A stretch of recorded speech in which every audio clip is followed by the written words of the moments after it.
زندگی کیسے گزارنی ہے۔ میرے نبی کی زندگی کا دوسرا رخ کہ بطور انسان زندگی کیسے گزارنی ہے، مرد عورت ہے، زندگی کیسے گزارنی ہے۔ پہلا رشتہ جو قائم ہوا دنیا میں وہ ہے خامد اور بیوی، حضرت آدم اور حوا کا نکاح ہوا۔ اللہ تعالیٰ نے عورت کو کمزور بنایا تو پہلے دن سے اس کو عزت اور احترام دیا تاکہ ساری زندگی اس کمزوری سے ناجائز فائدہ نہ اٹھایا جائے بلکہ اس کو عزت دی جائے۔ کہ آدم علیہ السلام کے لیے مٹی اکٹھی کی، پانی ڈالا، گوندھا اور ایک اسٹیچو بنایا اور ڈال دیا۔ جب وہ خشک ہوا اس میں روح ڈالی اور پھر وہ ننگے بدن تھے، پھر ان کو جنت کے کپڑے پہنائے اور جنت میں ڈال دیا۔ اس کائنات کا حسن بھی عورت سے ہے اور جنت کا حسن بھی عورت سے ہے۔ حضرت آدم علیہ السلام جنت میں، لیکن بابے جی دا دل ہی نہیں لگتا، کلے کلے ہی ٹرے پھر دیں۔ اب اللہ نے عورت کو بنانے کا ارادہ کیا تو اللہ ایک ڈھیر مٹی کا اکٹھا کر کے عورت کے لیے بھی بنا دیتا اور اس کا اسٹیچو بنا دیتا اور اس کو خشک ہونے دیتا، پھر اس میں روح ڈالتا، پھر اس کو کپڑے پہناتا۔ آپ حیران ہوں گے، سبحان اللہ، اللہ نے ایسا نہیں کیا۔ آدم علیہ السلام سوئے، آنکھ کھلی تو دیکھا ایک خوبصورت حسین عورت۔ یہ بات اکثر لوگوں کو معلوم ہوگی کہ یوسف علیہ السلام دنیا کے حسین ترین انسان تھے، اور یہ بات شاید کسی کو معلوم نہیں ہوگی کہ دنیا کی سب سے حسین خوبصورت عورت حضرت حوا ہے۔ حوا جن پر بڑھاپا آیا ہی نہیں، 1000 سال کے قریب زندگی گزاری، بڑھاپا نہیں آیا۔ حضرت آدم اور حوا قریب قریب عمر تھی۔ حضرت آدم کی عمر تو کتابوں میں مل جاتی ہے 1000 برس، لیکن حضرت حوا کی عمر کتنی تھی یہ کہیں پڑھنے کو ملا نہیں، اس لیے میں اندازہ کرتا ہوں کہ قریب قریب ہوگی۔ بڑھاپا نہیں آیا، بیماری نہیں آئی۔ اور حضرت حوا کو مینسز بھی نہیں آتے تھے۔ یہ عجیب بات آپ کو بتاؤں، اللہ نے اتنا جنت کا ان کے اندر نمونہ رکھا۔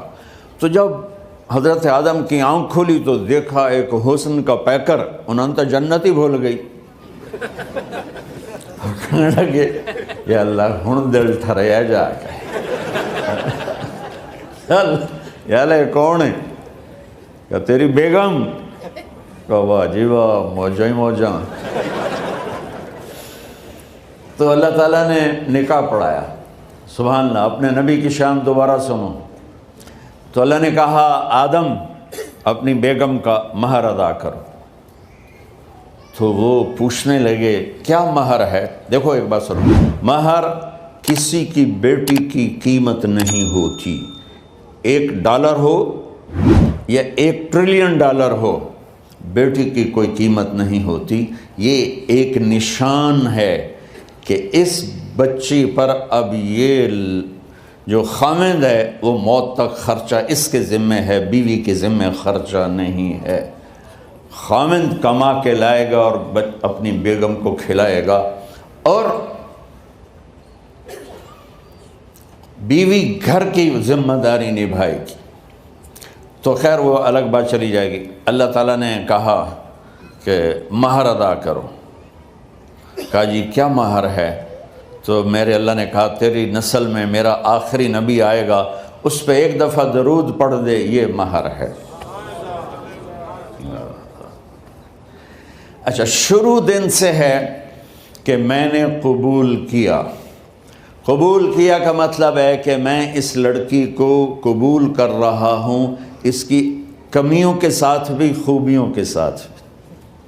اور جب لڑکی کہتی ہے سائن کرنا قبول کیا ہے، یا زبان سے کہے قبول کیا ہے، تو یہ اس بات کی گارنٹی ہے کہ میں نے اپنے اس لڑکے کو خامد ہونے کے طور پہ قبول کیا، اس کی کمیوں کے ساتھ بھی، اس کی خوبیوں کے ساتھ بھی۔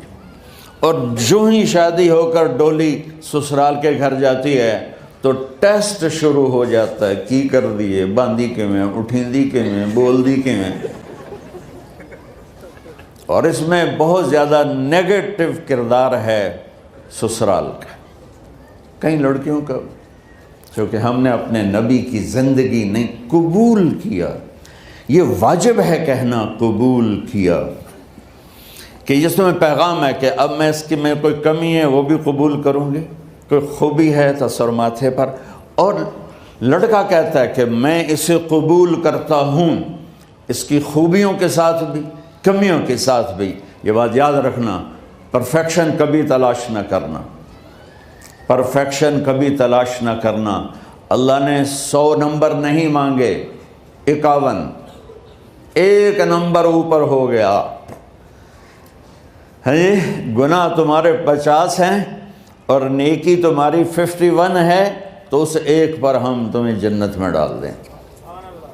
اب کوئی خامند اپنی بیوی میں پرفیکشن دیکھنا چاہے، بیوی اپنے خامند میں پرفیکشن دیکھنا چاہے، ساس سسر اپنی بہو میں، ساس سسر اپنے داماد میں، بھائی اپنے بھائی میں، ماں باپ اپنی اولاد میں، اولاد اپنے ماں باپ میں، جہاں یہ نظر ہوگی تو وہاں لڑائی ہوگی. کمیوں کے ساتھ قبول کرو. قبول کا لفظ اتنا واجب ہے، تو ڈر تو پھر بہ گئی تھی نا.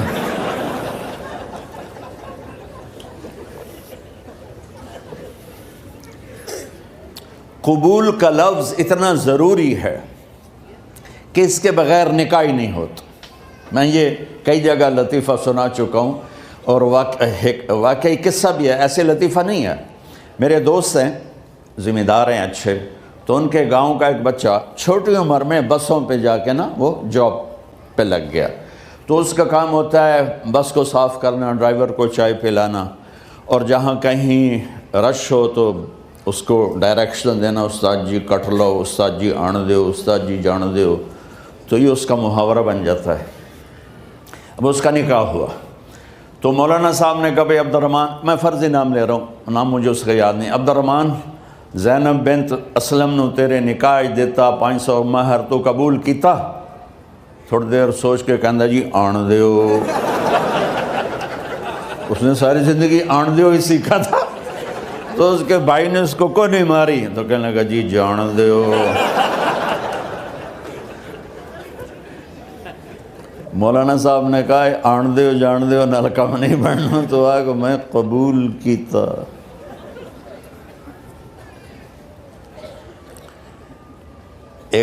یہ بھی صحیح واقعہ سنا رہا ہوں. ایک نوجوان نے بیوی کو 3 طلاق دے دی کٹھی.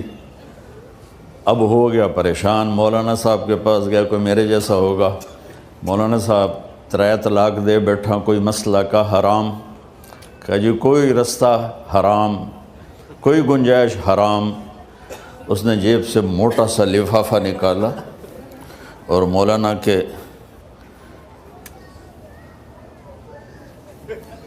جا نماز کے نیچے ڈال دیا. کہ مولانا صاحب کوئی گنجائش، کہ ہن تو سوچنا ہی پوے. کی آکھیا یہ تو اپنی بیگم نو؟ اس آکھیا جی میں آکھیا ہی 3 طلاق. اس آکھیا مبارک ہوئے طلاق نہیں ہوئی. میں آکھیا جی او کیویں؟ آکھے او جڑا یہ طلاق ہے عربی دا لفظ، اس سے چاکھنا پمدا ہے طلاق.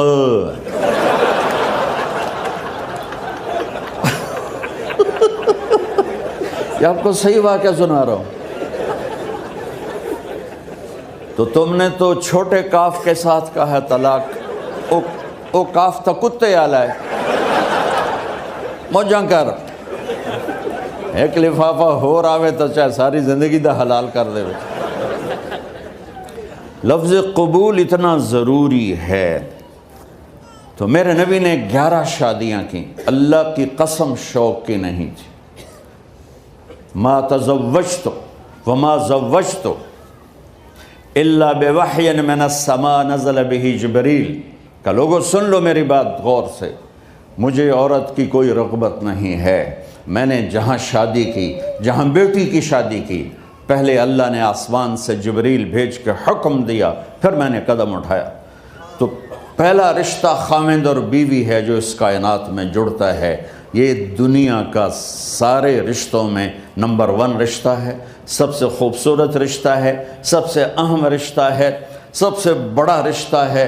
والدین کے لیے چند آیات ہیں، اولاد کے لیے چند آیات ہیں، بہن بھائیوں کے لیے چند آیات ہیں، خاوند اور بیوی کے لیے سینکڑوں آیات ہیں، سینکڑوں۔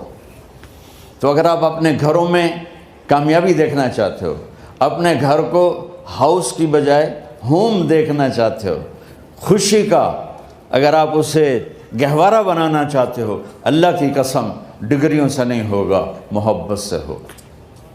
میرے نبی سے پوچھا گیا یا رسول اللہ اسلام کا سب سے مضبوط عمل، نہیں، میرے نبی نے سوال کیا، بولو بھائی اسلام کا سب سے مضبوط عمل کیا ہے؟ صحابہ نے کہا نماز۔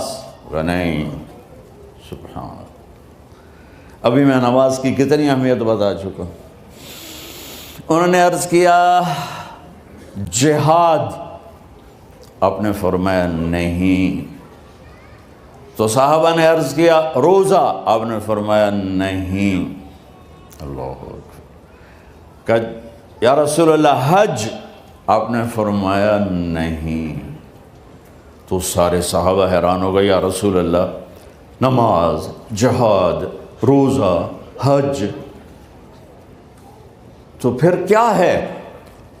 اب سننا سارے بہن بھائی، مستورات، بچے بچیاں، آپ نے فرمایا اسلام کا سب سے مضبوط اور بڑا عمل ہے آپس میں اللہ کے لیے محبت کرنا۔ اگر آپ اپنے گھروں میں حسن دیکھنا چاہتے ہو تو ایک دوسرے سے محبت کرو، اظہار محبت کرو، اور محبت کے پیدا ہونے کے لیے بہت ساری چیزیں ہیں، لپیٹ کے 2 میں کر لیتا ہوں، 2 میں۔ بیوی کی خوبی دیکھو، کمی نہ دیکھو، خاوند کی خوبی دیکھو، کمی نہ دیکھو، پہلی بات۔ دوسری بات، اس زبان سے زہر نہ اگلو محبت کے پھول، اس زبان سے کڑوے جملے نہ ہوں، طنز نہ ہو، ٹانٹنگ نہ ہو، بےعزت نہ کرو، انسلٹ نہ کرو، تو آپ کے دل جڑ جائیں گے۔ یاد رکھو شکلوں سے زندگی آباد نہیں ہوتی، زندگی اخلاق سے آباد ہوتی۔ تو اپنے گھر سے ٹانٹنگ نکال دو۔ نہ کہا کا مطلب ہے بارش کا زمین میں جذب ہو کر یکجان ہو جانا، 2 زندگیوں کا محبت میں جذب ہو کر یکجان ہو جانے کو نکاح کہتے ہیں۔ نہ کہا آنکھوں میں نیند کا اتر کے سلا دینا، نہ کہا خاوند اور بیوی کا ایسی محبت دینا کہ چین کی نیند آ جائے، نہ کہا اعتماد کرنا، بھروسہ کرنا، خاوند بیوی پہ بھروسہ کرے، بیوی خاوند پہ بھروسہ کرے۔ اے نوے لوک لوک کے فون چیک ہو رہے ہوئے، کال کتنے کی تھی، کال کتنے کی تھی۔ عزت دو، اعتماد کرو۔ چوتھا مطلب درخت کا چھاؤں بنا دینا، نہ کہا میاں اور بیوی، خاوند اور بیوی کا محبت کی ایسی چھاؤں بنانا کہ اس کے نیچے اولاد کا پودا خوبصورتی سے پیدا ہو سکے۔ نہ کہا، صرف لفظ نکاح کے مطلب بتا رہا ہوں، نہ کہا مریض کو، کدھر ڈاکٹر بیٹھے ہیں، میرے سامنے بیٹھے ہیں، مریض کو دوا ایسی دینا کہ وہ شفا یاب ہو جائے، آپس کے ایسے تعلق بنانا کہ زندگی کو شفا مل جائے۔ میرے بھائی بہنوں، میں آپ کو اپنے نبی کی زندگی بتا رہا ہوں۔ میرے نبی نے 11 شادیاں کی، اللہ ذوالجلال کی قسم، صرف ہمیں زندگی سکھانے کے لیے کہ گھر کی زندگی کیسے ہوتی ہے اور اولاد کو کیسے پالا جاتا ہے۔ اب لوگ کیا مجبوریاں ہیں کہ عورت بھی جاب کرتی ہے، مرد بھی جاب کرتا ہے۔ عورت کی سب سے بڑی جاب اپنی نسل کو پالنا ہوتا ہے۔ جب یہاں ٹائم نہیں ملتا بچے کو، نہ ماں سے ملتا ہے نہ باپ سے ملتا ہے، تو پھر وہ جنگل کا پودا بن جاتا ہے۔ یہ تو وینکوور ہے، فیصل آباد کی بات سناتا ہوں۔ میرے بچے جس اسکول میں پڑھتے تھے ان کے پرنسپل سے میری دوستی تھی، میں ملنے گیا ایک دن، تو کہنے لگے جی عجب واقعہ ہوا ہے کہ یہاں 2 بچے پڑھتے ہیں، ان کی ماں بھی ڈاکٹر ہے اور باپ بھی ڈاکٹر ہے، تو وہ دونوں آئے ہیں میرے پاس کہ ہمارے بچوں نے 3 دن ہو گئے ہیں گھر میں کھانا نہیں کھایا، تو ہم پریشان ہیں، ہمیں بتاتے نہیں، کائنڈلی آپ پوچھ کے بتائیں کہ وہ کھانا کیوں نہیں کھا رہے۔ ایک باری کر کے بھی دکھا دو.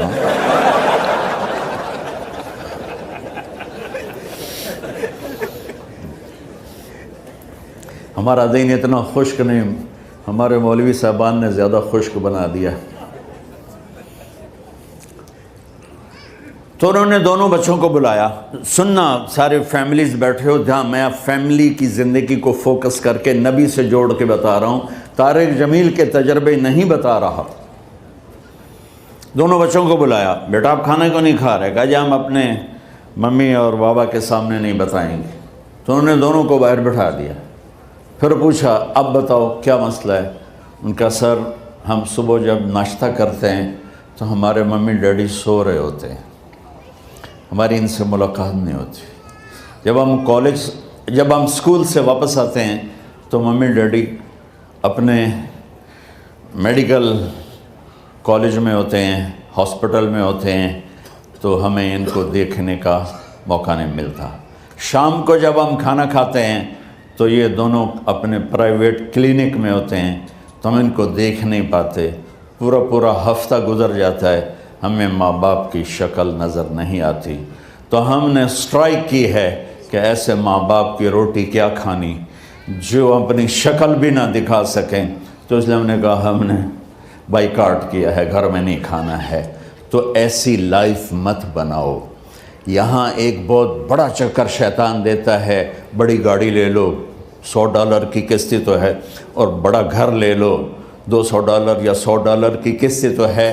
پھر میاں بھی کام کرے، بیوی بھی کام کرے، جو کہ بڑا گھر باقی رہے، تو خوشیاں تو مٹ گئیں. جو ڈبل جاب کرے گا، پھر ڈبل جاب کرتے ہیں. ڈبل جاب کرنے والا بیچارہ تھکا ہوا ذہن لے کے آتا ہے، وہ کیسے ٹائم دے گا اپنے بچوں کو خوشی کے ساتھ؟ جو ماں جاب کر کے آئے گی پھر کھانا پکائے گی، وہ جب اتنی تھک جائے گی تو اپنے بچوں کو کھلا ٹائم کیسے دے سکے گی؟ پوری کائنات کی ذمہ داری تھی میرے نبی کے سر پر، اور آپ اس کے باوجود روزانہ حسن حسین کے لیے وقت نکالتے تھے. اور انہوں کو آ کر کوئی لیکچر نہیں. دیکھو ماں باپ سے ایک بات کرتا ہوں، لیکچر تھوڑا دو، محبت زیادہ کرو. یہ نہ کرو، یہ کیوں کیا، یہ کرو، یہ کرو، یہ چھوڑ کر صرف سینے سے لگاؤ، صرف محبت دو. کمیوں سمیت بچوں کو قبول کرو، ان کی زندگی تبدیل ہو جائے گی. اتنے بڑے نبی، اتنی بڑی ذمہ داری، اور اتنا درد سینے میں کہ آپ کے سینے سے ایسے ابلنے کی آواز آتی تھی جیسے ہانڈی ابلتی ہے. اس کے باوجود آپ روزانہ کہتے این اللقا، میرے شرارتی بچے کدھر ہیں؟ تو وہ بھاگے بھاگے آتے. دیکھو میں فزیکل کر کے بتاؤں گا تاکہ آپ کو پتہ چلے زندگی کیسے گزاری. کہ میرے شرارتی بچے کدھر ہیں؟ 7 بر اعظم کی ذمہ داری ہے. اور تھوڑی چھوٹیاں جابن تو تسی کہتے ہو بزی بڑے ہیں، بزی بڑے ہیں. میرے نبی پہ 7 بر اعظم کے انسانوں کی ذمہ داری ہے، اور آخری آنے والے انسان تک کی ذمہ داری ہے. اس سے بڑی جاب کس کی ہوگی کائنات میں؟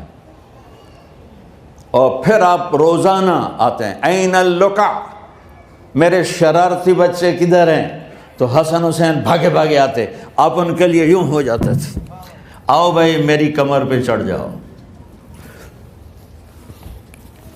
اپنے نبی کی عظمت کو جانو کہ انہوں نے زندگی کیسے سکھائی. چاند کے 2 ٹکڑے کر دینا کوئی معمولی بات ہے، آسمان چیر کے چلے جانا معمولی بات ہے، ایک زندگی سکھا کے جانا سب سے بڑی بات ہے. کتنی اولادیں برباد ہو گئی ماں باپ کی وجہ سے،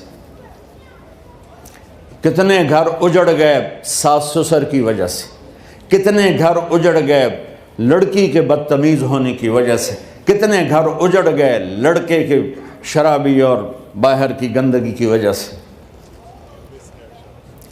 زندگی سیکھو. یہ اتنے بڑے نبی ہو کر آپ یوں ہو رہے ہیں جیسے میں نے آپ کو کر کے دکھایا. دونوں کو اوپر بٹھا لیتے اور کمرے میں چکر لگاتے تھے، پھر یوں کر کے پوچھتے تمہارا اونٹ کیسا ہے؟ سوال. پھر دونوں کو اتار دیتے اور اپنی نواسی زینب، جن کو حضرت علی کی وراثت ملی کس کی؟ علم کی، فصاحت اور بلاغت کی، ان کو کمر پہ بٹھا لیتے اور اکیلی زینب کو پورے گھر میں چکر لگواتے تھے۔ اور بھی دکھ ہیں زمانے میں محبت کے سوا، راحتیں اور بھی ہیں وصل کی راحت کے سوا، کیا صرف کمانا ہی کام ہے؟ ادھار کی زندگی سے بچو، خوش و خرم رہو، اس کو قسط دینی ہے، یہ قسط دینی ہے، یہ قسط دینی ہے، یہ دینی ہے، سر میں درد نہیں ہوگا تو اور کیا ہوگا؟ تو آپ اتنے بڑے عظیم ہو کر وقت نکال رہے ہیں، اور حضرت ابو ہریرہ فرماتے ہیں میری آنکھوں نے دیکھنا سارے کہ آپ نے کبھی حسن کبھی حسین یہاں جیسے مائیں کرتی ہیں ادھر کھڑا کیا ہوا ہے اور جھولا جھلا رہے ہیں ایسے، اور ان کے دونوں ہاتھ پکڑ کر کہہ رہے ہیں آ جاؤ اوپر آ جاؤ، اوپر آ جاؤ، آگے پہاڑی ہے، اوپر آ جاؤ، آگے پہاڑی ہے، تو ایسے ایسے آتے، اور اوپر آؤ، وہ یہاں آ جاتے، آگے آؤ، وہ یہاں آ جاتے، آگے آؤ، وہ یہاں آ جاتے، تو پھر آپ یوں ہو جاتے، آگے آؤ، تو چڑھتے چڑھتے یہاں آ جاتے، جب وہ یہاں آ جاتے تو آپ ان کے ہاتھ فکس کر کے آگے بڑھ کر ان کے ہونٹوں کا بوسہ لیتے اور کہتے یا اللہ میں ان سے پیار کرتا ہوں، تو بھی ان سے پیار فرما۔ بھائیو اللہ کی قسم، پیسے سونے چاندی سے زندگی میں خوبصورتی نہیں آتی، نبی کی غلامی سے زندگی میں خوبصورتی آتی ہے۔ اتنے بڑے نبی ہیں اور حضرت عائشہ سے کہہ رہے ہیں دوڑ لگائیں۔ یہاں کسی مولانا سے پوچھو اپنی بیوی سے کبھی کہا اس نے کہ دوڑ لگائیں؟ الٹا سوٹا لے تو کھلو جاوے گا۔ عائشہ دوڑ لگائیں، اور واپسی کہاں سے ہو رہی ہے؟ دوڑ کہاں لگ رہی؟ جہاد کے سفر سے واپسی ہو رہی، اور آپ نے اپنے صحابہ سے کہا سب آگے چلے جاؤ۔ جب سارے آگے چلے گئے اور کوئی نظر نہیں آ رہا تو آپ نے کہا عائشہ آؤ دوڑ لگائیں، تو حضرت عائشہ کہتے ہم نے دوڑ لگائی تو میں آگے نکل گئی لیکن ابھی پیچھے رہ گئے۔ کچھ سال گزرے تو پھر ہم سفر سے واپس آ رہے تھے تو آپ نے صحابہ سے فرمایا سب آگے چلے جاؤ، چلے گئے۔ آپ نے کہا عائشہ دوڑ لگائیں؟ کہ جی لگائیں۔ کون دنوں میں ذرا موٹی ہو گئی تھی تو پھر اللہ کے نبی آگے نکل گئے، میں پیچھے رہ گئی، تو آپ نے کہا عائشہ ہاذہ بتلک، آج تو اور میں برابر